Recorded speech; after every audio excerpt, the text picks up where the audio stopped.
Welcome back to the channel, guys. I have a little update on MaMaBeast.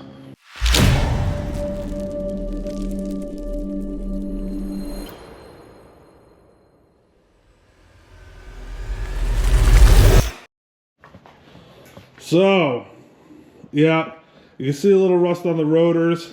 We got that one over there.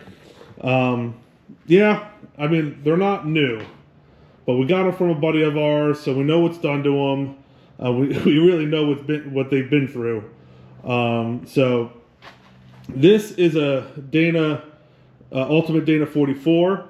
It has 488 gears with a front E-locker. You can see the metal cloak tie rod. We also have the metal cloak drag link, but MaMaBeast already has that, so we might either give that away, sell it. I'm not really sure what we're going to do with that. This is a regular 44 that comes with the stock Jeeps, but it has been upgraded with carbon axles and 488s, and it does have a limited slip in there. At this point, we are really not going to touch any of these. I may have Cliff, we might kind of just do brakes on them because I just don't like the way they look. And while we have it apart, we might as well just slap new stuff on it. Easy peasy, so we don't have to worry about it later.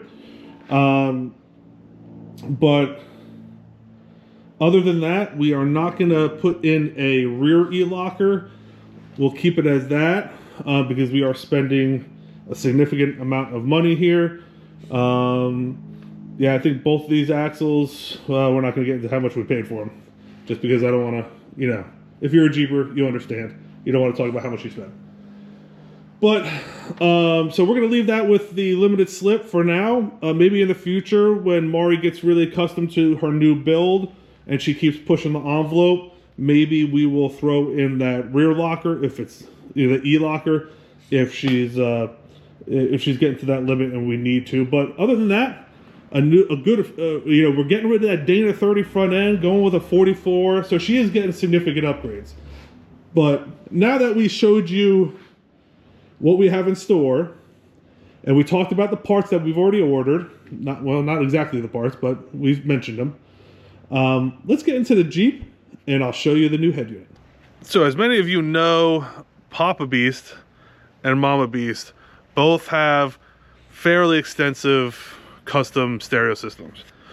The only thing that we haven't really touched on from previous videos is their head units. So PapaBeast is currently using the stock 8.4 inch Alpine head unit that comes with like the Rubicon, or if you opt for it, some chargers. It's in a lot of the Mopar vehicles that it comes with. It's just the 8.4 inch. I think they had, like, at one time they had a 5 inch, then a 7 inch, and 8.4 inch, or whatever. It don't really matter. Anyway, MaMaBeast just had, she was not a Rubicon. She just had like a CD player, the run-of-the-mill stock head unit in there. It just really started acting up, so we eventually knew we were going to go with custom head units, but we were just kind of postponing them. PapaBeast is having some issues with the 8.4 inch, so he is getting his done probably this Sunday. I'll do another video on that. And MaMaBeast is, well, she's all done. So John from, or Stereo Jon from Amplified came to the house one night. We definitely burnt the midnight oil because not only did we do the head unit, which was easier than what the PapaBeast is going to be, but we also did a rear tire delete that includes a reverse camera. So yeah, so I know you guys like looking at my beautiful face, but let's get into what the Jeep really looks like. Ooh, man, it is toasty in here in South Florida. So before we start, right here we have the Pioneer what is it, DHT or DMT 38 NEX It's a 9-inch screen. So we had a few choices. We had the 8-inch screen, the 9-inch screen, and the 10.1. Originally, I'll tell you why Mari chose the 9-inch. Originally, she wanted the 8-inch because she wanted it flush. If you can see how this sticks out? It's a floating screen. She wanted it flush against there, set back into the dashboard.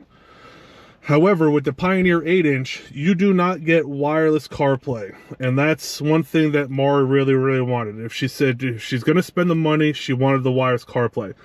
So she had to get the 9-inch. The reason she didn't go to the 10.1-inch is because simply the size. She didn't want too big sticking out. She didn't want too much. So we settled for the 9-inch. She likes all the features of it. Obviously, she really doesn't care for it sticking out like that. Now, John did his best to sink it in and lower it so it doesn't stick up too high over here or too low. He kind of did his best to get it like there. So there's really no, I mean, you do have some level of adjustment of where the screen is, of depth or shallowness and high. You know, you could adjust it to where you want it. But that's the best way we could get it. Now let me, golly, it's hot. Turn this on. See the startup. Turn that down so you guys don't hear a bunch of wind blowing. Yeah, warning, warning, warning, whatever. So sorry for the glare, but I'll see what I can do to mitigate that the best I can. So obviously, let's see here. Now, I didn't really get to play with this too much when John was, spam calls all the time. So I didn't really get to mess with this too much, just a little bit when John installed it. So let's play around. Here's the menu, get here. There's one thing I think that's pretty cool. Obviously you can see you have the Apple CarPlay, the Android. I don't have my phone connected because whatever. Let's see, I think you can swipe over. Yep, here you go. And I believe this is it right here, the car features. This is pretty cool. This was an upgrade that I had John do. They need some really big rings. They need some really nice things. Better be coming with no strings. Better be coming with no strings. We need some really nice. Okay, well, obviously I have my phone connected at one point. Didn't think that was going to do that. Let's get out of here, get out of CarPlay, because there's something I want to show you. So yeah, you see it has CarPlay, obviously. My phone automatically connected to it. I forgot I had it connected when John was messing with it, since that was at like 4 o'clock in the morning we were doing this.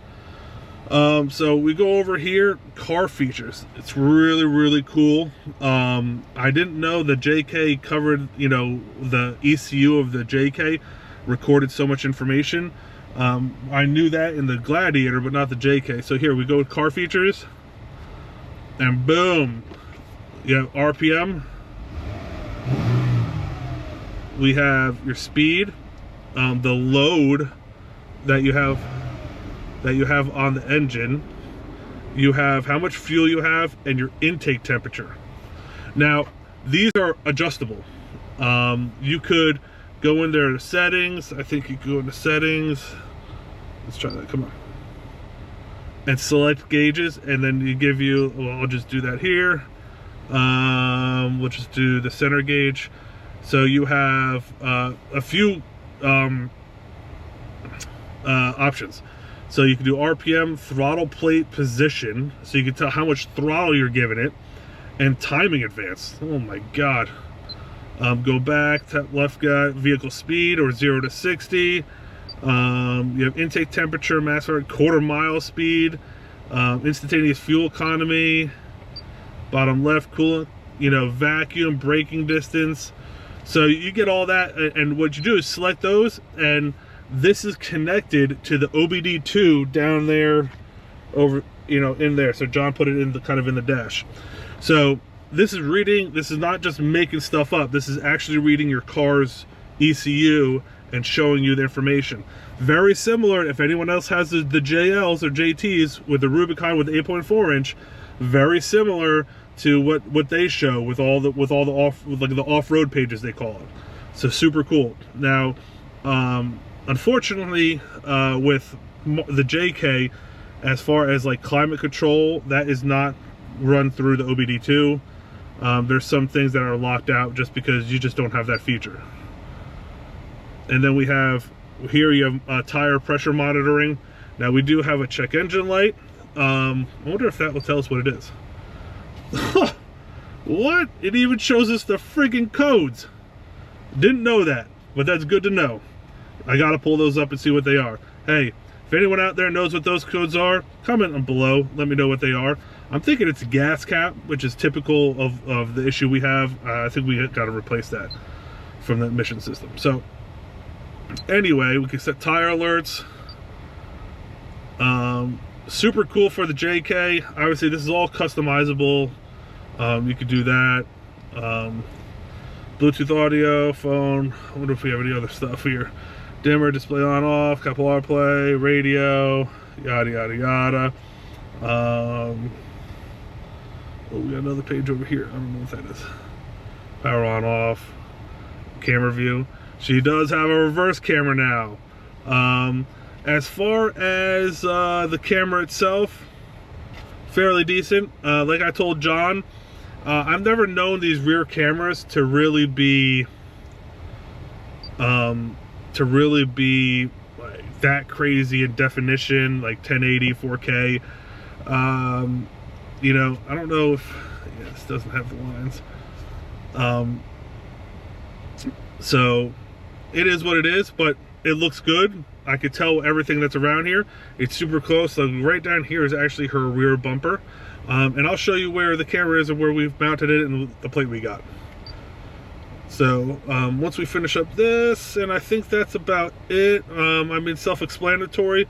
There is a whole bunch of, as far as tuning the system itself, John spent, I don't know how long, it wasn't too long, but he was adjusting all the equalizers and stuff like that, and so he got it all tuned up. So, you know, I'll be honest, guys, I ain't gonna mess with it because as me and John were laughing that night, I'd screw it up and I'd break it, and then he'd have to come and fix it.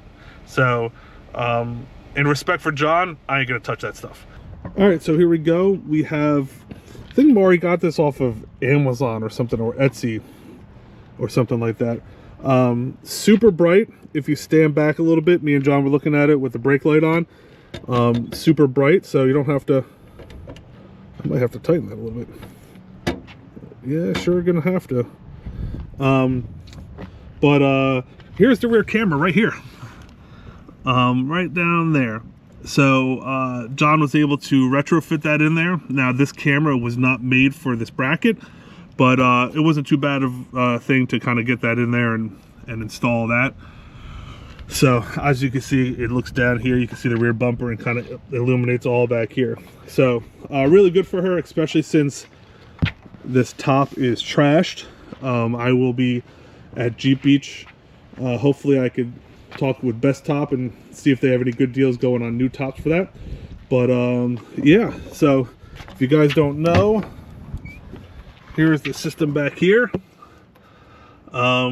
And I think you've seen that in previous ones with the rear tire delete. Yeah, got to get the bottle opener. One thing I wanted to make a note of, if you guys see this on the internet and are interested in purchasing this, the directions are horrendous. Garbage. They were in English, but I don't think they were in English. The pictures, from what I could tell, they wanted, now all back here is a bunch of wiring. You have wiring for the brake light, the tag, the camera. They wanted you to wire it and have wires sticking out from here going into here. Now this plug kit that Maury bought was separate. She had to buy that separately. I think it was like $1 or something. It was cheap. But they wanted you to come out here and go here. John was not having that. If you guys know John, he's very meticulous, OCD. He's like Rain Man, I call him. He was definitely not going for that. There's actually a rubber grommet right around here, right behind here, and he just fished the wires through here to go through here and back over to the tag light to get power for the brake light. But on to the problem. So the problem is actually not really here, where we have the Genesis dual battery setup. Not really here. The batteries, I think we're going to need a little bit of some loving in these batteries. And actually, me looking at one, it looks like one is down. Looks like it's leaking. If you can see back here, see the corrosion laying down there. So that's probably one issue we're having. But it's not the major issue. The major issue is actually right over here. See that right down there? The alternator.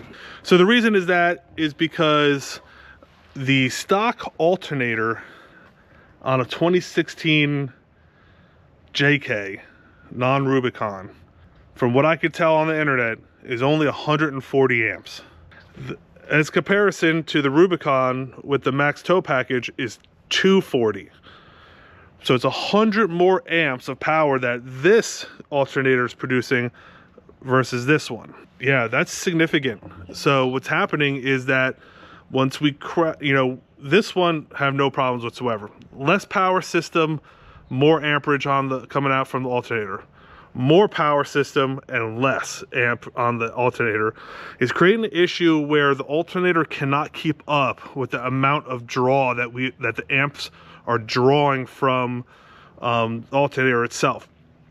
So when you have the lights on, especially the interior lights, they dim so much. Every time the bass hits, it dims and darkens the whole inside of the car, and then they come up, and then when the bass hits again, they dim, they almost black out. That's how much power we are drawing from them. So we have to, we've been looking at some alternators. They range depending on brand, depending on how much power output we want. So we're looking at either some that are like 250 to 300 amps pumping out. So that's what we're looking at. And then looking at some batteries. I don't know if I really want to dabble in some lithiums. I know there's anti-gravity batteries out there. Lightbright, or Kevin and Brittany over Lightbright has one. They seem to love it. John was near here or there when I asked him about the lithium. I'm not sure. I haven't made the decision yet. Obviously, I could see that we might need to replace at least one, but if I'm replacing one, I'm going to replace both batteries. But I think the first thing we need to do is do that alternator. Because we've also, when John was doing the system, one of the amps went into safety mode. And we're thinking that all these issues that we've been having, I don't want to say all of them. I mean, that was just like with the lights dimming and just the going into safety mode was because of the voltage issue, because it's overwhelming the alternator. But so he backed the amp down pretty good ways to kind of prevent or to mitigate some of that. Obviously, if we get an alternator, we'll crank that back up because we have the power for it. Yep, MaMaBeast will be done this weekend sometime. Maybe John will come over, burn the midlight oil again. I'm not going to stay up with him. Once is enough for me. But yeah, I hope you guys enjoyed the video. If you guys have any questions, it's hard for me to kind of give you all the information. I try to give all the information I can that I know that you'd want. If you have any questions, just drop that comment. As always, I appreciate you guys. If you guys want any merch that helps out the channel, look for the main page in the description. It's down there at spring.com. We have our own store. We do have a couple stuff up there. We are in the process of creating more merch, maybe some mugs, t-shirts. Mari has a sweatshirt. She absolutely loves the sweatshirt. The shirts fit me, big guy, fit me good. If you see me at Jeep Beach, you'll see that I'll be wearing one of our shirts. Other than that, appreciate you guys. Hit that subscribe button if you're not subscribed yet. Share the video, hit that notification, and as always, we'll see you out on that trail.